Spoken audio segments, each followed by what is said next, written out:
Holi land ட்ரிப்பில் இன்றைக்கி எங்களுக்கு 3rd டே. மார்னிங் எழுந்து பிரேக்ஃபாஸ்ட்லாம் முடிச்சுட்டு பேக்கேஜெலாம் எடுத்துகிட்டு நேராக ஜார்டன் பார்டர் செக் போஸ்ட்டுக்கு போனோம். அங்கே ஃபார்மாலிட்டியை முடிச்சு எக்ஸிட் ஆகி அப்புறம் இஸ்ரேல் செக் போஸ்ட்டில் போயிட்டு அங்கே உள்ள எல்லா ஃபார்மாலிட்டியும் முடிச்சுட்டு அங்கேயே என்டர் ஆகிட்டோம்.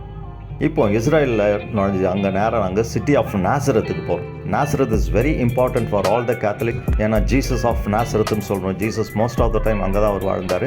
ஸோ நாசரத்தில் ரொம்ப important for all the Catholics and the Orthodox Christian, the Church of Annunciation. Angel Gabriel கன்னி மரியாவுக்கு மங்கள வார்த்தை சொன்ன இடம் இதுதான். 4th century actually king Constantine இருக்கும்போது செயின்ட் எலினா அதுக்கு மேலே ஒரு சர்ச் கட்டியிருக்காங்க.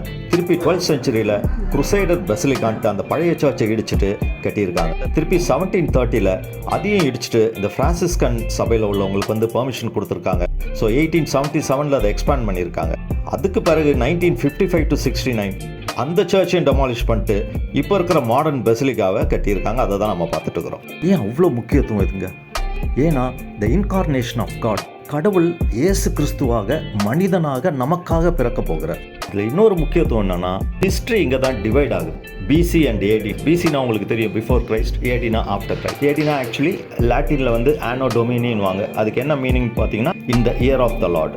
யூத அரசன் ஆகாசுக்கு கடவுள் கொடுத்த வாக்குறுதியும் இயேசு பிறப்பை பற்றி அவர் சொன்ன தீர்க்க தரிசன அடையாளமும் பழைய ஏற்பாட்டிலே கொடுத்துருக்கு.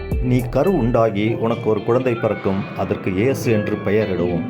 இன்றைக்கி மார்ச் 25 இன்றைக்கி தான் மரியாவுக்கு மங்கள வார்த்தை சொன்ன நாளாக நம்ம கோயிலில் கொண்டாடுறோம். அதனால் இந்த வீடியோ போடுறது ரொம்பவே ஆப்டாக இருக்கும்னு நினைக்கிறேன். பார்க்குறதுக்கு அவ்வளோ ப்ளசண்ட்டாக இருக்குது. இந்த ஆல்டருக்கு மேலே இருக்கிற அந்த சீலிங் இருக்குல்ல, அந்த டோம், அதை வந்து ஆர்கிடெக்சரல் எக்ஸலன்ஸ்னு சொல்லலாம். அவ்வளோ பியூட்டிஃபுல். அதே மாதிரி உள்ளே இருக்கிற அந்த விண்டோஸ், அந்த ஸ்டெயின்டு கிளாஸஸ், அதில் இருக்கிற ஆர்ட் எல்லாமே ரொம்ப பிரமிப்பாக இருக்குது. உள்ளே நுழையும் போது அந்த சர்ச்சுக்குள்ளே இருந்த அந்த ஒரு அமைதி, நம்மளை அறியாமையே ஒரு பக்தியை நம்மளுக்கு ஏற்படுத்திடுச்சு. அதுலேயும் இந்த மேரிஸ் குரோட்டோ கிட்ட போகும்போது சொல்ல வார்த்தையே இல்லை. அந்த இடத்துல ஒரு ஆல்டர் போட்டிருக்காங்க. அதில் லாட்டினில் 2 லைனில் வேர்டு போட்டிருக்கோம். அதுக்கு என்ன மீனிங்னா, here the word was made flesh, அதாவது வார்த்தை மாமிசமானது. அனோன்சியேஷன் சர்ச் பக்கத்துலேயே ஜோசப் சர்ச் இருக்குது. இது வந்து 4th centuryயில் இருந்த அந்த குருசைடர் சர்ச் சைட்டுக்கு மேலே 1914 கட்டி முடிச்சிருக்காங்க. இந்த இடத்துல தான் ஜோசப்புடைய கார்பென்ட்ரி ஒர்க் ஷாப் இருந்திருக்கு. இங்கே தான் அவருக்கு வந்து என்கேஜ்மெண்ட்டும் ஆச்சு. இங்கே தான் ஜீசஸ் மேரியோட வாழ்ந்தார். இங்கே ஒரு இறந்ததும் இதே இடத்துல தான். ஏரோது எல்லா தலை ஆண் பிள்ளைகளையும் கொல்லணும்னு சொன்ன உடனே ஜோசப் மேரியையும் ஜீசஸையும் கூப்பிட்டுட்டு இப்போ ஈஜிப்டில் இருக்கிற அந்த ஹோலி ஃபேமிலி சர்ச் இருக்குல்ல, அந்த இடத்துல தான் 2.5 வருஷம் யாருக்கும் தெரியாமல் வாழ்ந்துட்டு இருந்தாங்கன்னு சொல்லப்படுது.